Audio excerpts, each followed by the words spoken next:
as you could tell by the title of this video, we are talking things that we have to leave in 2020. Now, this is a blog post that will be coming out next week, so be on the lookout for that at the nourishwithemily.com.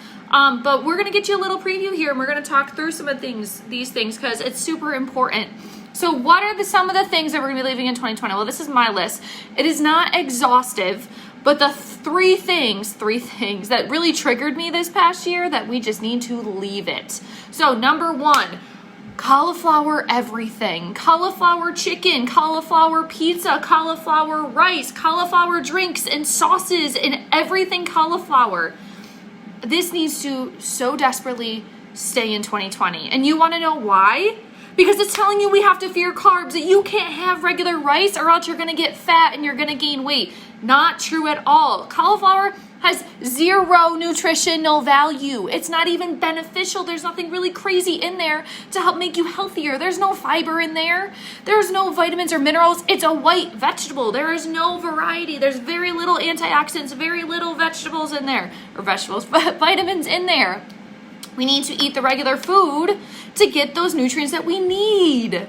We need to have the regular rice to get the fiber that's in there, to get a little bit of that protein, to get some good carbohydrates. Rice is a whole grain. Stop fearing it and switching it out with cauliflower. Also, cauliflower makes things taste not very good. I'm not the biggest fan of a cauliflower pizza crust because that aftertaste. Also, let me tell you, I tried those cauliflower Cheez-Its that Aldi has.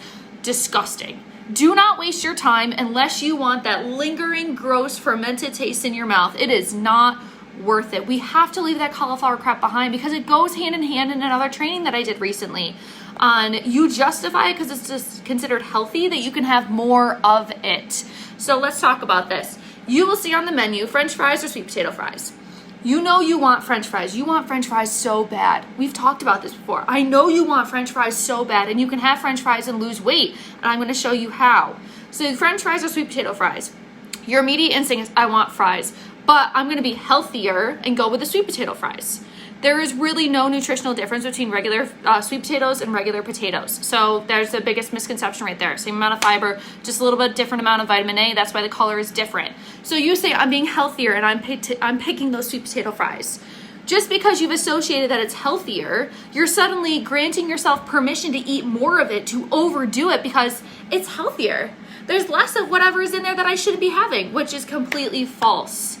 If you listen to your body, if you listened and you got the French fries in the first place, because I know that's what you wanted, you would have known that they have a little bit higher fat than, anything else normally, but you'd have been more conscious about how many fries that you're eating. If you're having a craving for something, I want you to eat it. I don't want you to say, I'll get the substitute, and then you'll end up eating more of that substitute, which is higher calorie at that point because you're eating more of it, not as nutritious. Whereas if you have that craving, eat the food that you're craving. If you're having a craving for French fries, eat the darn French fries. Don't substitute it with cauliflower fries. Don't substitute it with sweet potato fries because you really want those French fries. Just be conscious of the portion size. Slow down with it. So that's my rant as far as cauliflower. It leaves that gross taste in your mouth. It's not worth it. If you want something, just eat the dang thing. There's really no extra nutritional value. The second thing is overdoing it on shakes and proteins in order to get shakes and smoothies in order to get enough protein into your diet. You can do this without having a shake. And I'm going to walk you through it right now. You can have 2 eggs for breakfast. There's 14 grams of protein with an ounce of cheese. That's another 8 grams of protein. You're already up to 22 grams of protein at that point. Pair with a glass of milk or yogurt and you're easily over 30 grams of protein off of real food that has to be checked by the USDA for certifying what's in there is actually in there, whereas your protein shakes and those supplements, those smoothie things that have those protein powders in there, they are not regulated. You don't know what the heck is in there. There's been so many lawsuits against big supplement companies because of kidney failure, liver failure, diseases coming from overuse of things like Herbalife and stuff like that. Use what you actually need. Hold on, I gotta toss my French fried chicken. Okay. I'm having real chicken tenders for lunch, not cauliflower chicken tenders. So if you want something, have the real thing. The shakes and the proteins are good in a pinch, but do not rely on them. You can have a sandwich with 3 slices of deli meat and you've already got 21 grams of protein. You can have a 4-ounce piece of fish with dinner and you've got 30 grams of protein right there. You don't need a supplement, a shake in order to meet your protein goals. It can be a little bit different if you're vegetarian or vegan, but you can still meet those goals without having a shake. Just talk to like one of my clients, Gab. She's plant-based. Talk to my client, talk to Allie. She's plant-based as well. Allie's completely vegan and doesn't use those protein shakes unless she really, really has to. It is possible. They aren't regulated if you're relying on protein powders and shakes. You should really be getting those nutrients from actual food sources. And lastly, can we please leave intermittent fasting in the past? There is no evidence to support that it is better and faster at burning fat than being in a calorie deficit and working out. Intermittent fasting prolongs the whole diet culture issue of we can't eat, we need to lose weight. We can't eat, I need to starve myself to lose weight. And if you're already in a calorie deficit for an extended period of time without doing intermittent fasting, and then all of a sudden you're going to be taking away 300-400 calories from your breakfast and only eating 800 calories because you can only eat lunch and dinner at this point, you are hurting your body more than you are helping it. You are hurting your body more than you are helping it.